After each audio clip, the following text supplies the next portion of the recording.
E aí, tudo certo? Hoje a gente vai desvendar a história por trás do Bitcoin. Como é que uma ideia do nada mudou a nossa forma de pensar sobre dinheiro? Bora mergulhar nessa história. Pensa só nessa pergunta por um instante.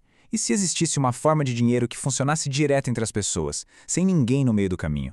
Foi exatamente para responder a isso que tudo começou. E a resposta veio de uma figura totalmente misteriosa. Lá em 2008, bem no meio de uma crise financeira gigantesca, uma identidade anônima, conhecida apenas como Satoshi Nakamoto, publicou um documento que ia dar o pontapé inicial numa revolução. Para a gente entender o Bitcoin de verdade, a gente precisa primeiro entender o porquê de ele ter sido criado. Não foi algo que surgiu do vácuo, sabe? Foi uma reação direta a um momento bem específico da história recente. Em 2008, o sistema financeiro global quase entrou em colapso. Isso fez com que muita gente perdesse a confiança nos bancos e nas instituições. Foi exatamente nesse cenário de desconfiança que Satoshi apareceu com a ideia, e poucos meses depois lançou a rede Bitcoin para valer. E o mais impressionante, a prova de que essa era a intenção está gravada para sempre.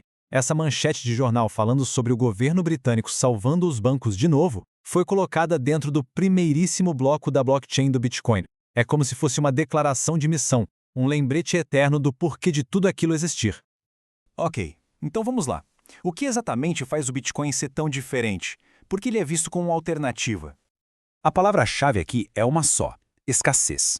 Diferente do dinheiro que a gente conhece, que os governos podem imprimir mais e mais, o Bitcoin tem um limite rígido. O código dele diz que só vão existir 21 milhões de unidades, e ponto final. Isso faz com que ele seja um ativo finito, meio parecido com o ouro. Aqui, a diferença fica gritante. De um lado, o sistema que todo mundo conhece, centralizado, controlado por poucos e com uma oferta de dinheiro que pode aumentar a qualquer momento. Do outro lado, uma rede que pertence aos seus próprios usuários, onde as regras são claras e a oferta é totalmente previsível e limitada. E o que quer dizer descentralizado na prática? Bom, quer dizer que não tem um dono do Bitcoin, não tem uma empresa, não tem um CEO. A rede é mantida por milhares de computadores espalhados pelo mundo. Para desligar o Bitcoin, seria preciso desligar todos eles ao mesmo tempo, o que é quase tão difícil quanto desligar a internet inteira. Certo, a gente já entendeu o porquê. Agora, como é que a mágica acontece? Como o dinheiro se move nessa rede sem um banco para intermediar tudo? Para começar, tudo gira em torno de uma carteira digital. Pensa na chave pública como se fosse o seu número de conta, ou seu Pix. É o que se passa para alguém te mandar dinheiro. Agora, a chave privada, essa é a sua senha. É o segredo que prova que o dinheiro é seu e te dá o poder de gastá-lo. É o controle total na sua mão. E o processo é simplesmente fascinante.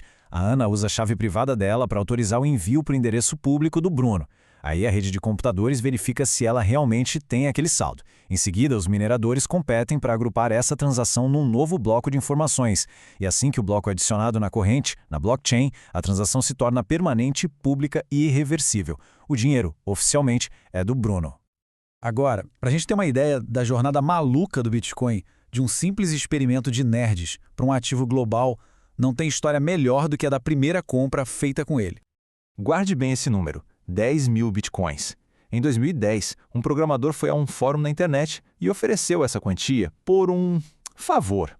A grande pergunta é: o que alguém pediria em troca de 10 mil unidades de uma moedinha da internet que praticamente ninguém conhecia ou dava valor?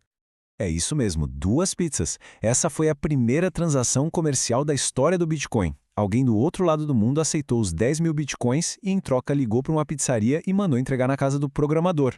Naquele dia, esses 10 mil bitcoins valiam mais ou menos uns $41. O preço justo para um jantar, né? Pareceu um ótimo negócio na época, até porque provava que a tecnologia funcionava no mundo real. Acontece que o tempo passou.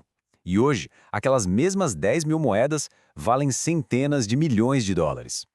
É por isso que todo dia 22 de maio a comunidade celebra o Bitcoin Pizza Day, um lembrete surreal do quão longe essa ideia chegou. Então, para a gente resumir o que vimos hoje, são 3 pontos essenciais. O Bitcoin é descentralizado, ou seja, não tem um chefe. Ele é escasso, com um limite que nunca vai mudar, e ele é ponto a ponto, permite que o valor seja enviado diretamente de uma pessoa para outra, como se fosse um e-mail. E isso tudo deixa a gente com uma última reflexão. Se o Bitcoin nasceu como uma resposta direta às falhas do sistema em 2008, a pergunta que não quer calar é: qual vai ser o papel dele na próxima grande crise financeira? Uma questão para a gente ficar de olho.